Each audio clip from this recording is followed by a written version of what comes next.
कार्यक्रम है post and दोस्त। आज के हमारे जो दोस्त हैं वो हैं हरदोई से सवाईशपुर विधानसभा के भारतीय जनता पार्टी के अब 2 बार के विधायक माधवेंद्र प्रताप सिंह रानू जी।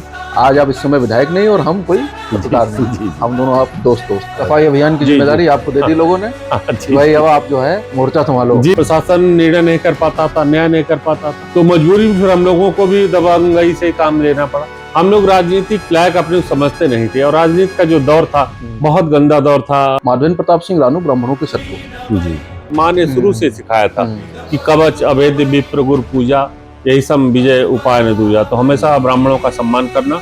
और जो हमारे समाज में जातिवाद की राजनीति चलती थी, 36 वर्ष से ब्राह्मण बहुत चलता था, तो हमने हमेशा उस खाई को पाटने का काम किया। मतलब बड़े एक आंधी से आए बाहुबली नेता थे। क्या चल रहा था दिमाग में? कठिन तो लग रहा होगा चुनाव। एक तो हमारे लोग भी डर जाते थे, उनकी इतनी गाड़ियां, उतना भारी भरकम। अब तो फिट कर दिया आपकी सरकार ने उनको। मुख्यमंत्री जी ने उनको निपटा दिया है, उनपे मुकदमे हुए, उनपे कार्रवाई हुए, मिट्टी में मिला दिया। हाँ, मिट्टी में उन्हें मिला दिया। लगभग तय था कि हाँ भाई माधवेंद्र प्रताप सिंह रानू सवाईशपुर से भारतीय जनता पार्टी के प्रत्याशी होंगे। अचानक खबर आती है कि आपके क्षेत्र की सिटिंग एमएलए जो बहुजन समाज पार्टी की एमएलए थी भारतीय जनता पार्टी में शामिल हो गई। क्या चल रहा था दिमाग में? टेंशन हुई थी?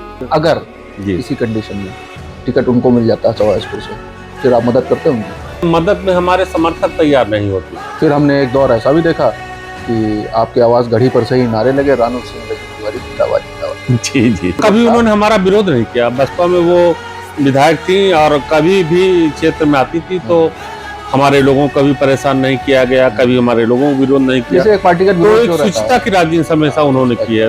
माधवेंद्र प्रताप सिंह रानू जी को गुस्सा भी हो जाता है कभी कभी। नेता को क्रोध नहीं आएगा तो मैं समझता हूँ वो नेता है नहीं।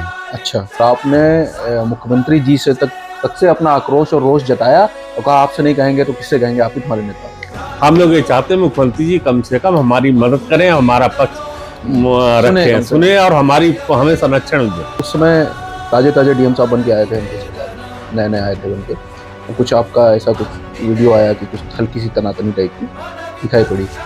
अभी वाले जो डीएम साहब हैं, कप्तान साहब हैं, कैसे हैं? ठीक है? मतलब ये भी नए आए थे, वो भी नए आए थे, मौसम भी ऐसा ही था कुछ। तो अभी तक कुछ वैसा तो नहीं हुआ? नहीं, गलत होगा, अन्याय होगा तो वहां तो हम कह ही देंगे, फिर कुछ भी हो हम बर्दाश्त नहीं करते। बकाया नहीं रखते। कप्तान साहब के विषय में बहुत अच्छी राय है, बहुत अच्छे अधिकारी हैं। और कोई भी ये था कि हम लोगों के पास इतनी भीड़ लगती थी थाना पुलिस कचहरी की, वो बंद हो गई। थोड़ा राहत है दिमागी तौर पर हम लोगों को भी। सारा लोड जो है कप्तान साहब ने लोड खत्म हो गया। सवाईशपुर को माधवेंद्र प्रताप सिंह रानू ने क्या दिया? भाभी नहीं नाराज होती हैं कि दुनिया में नेतागिरी करते घूमते हो और हमारे लिए टाइम नहीं है। रात में कहीं 1 बजे आ रहे हैं, कहीं 2 बजे आ रहे हैं, फलाने जी आ रहे हैं, उनके लिए रोटी बनाओ।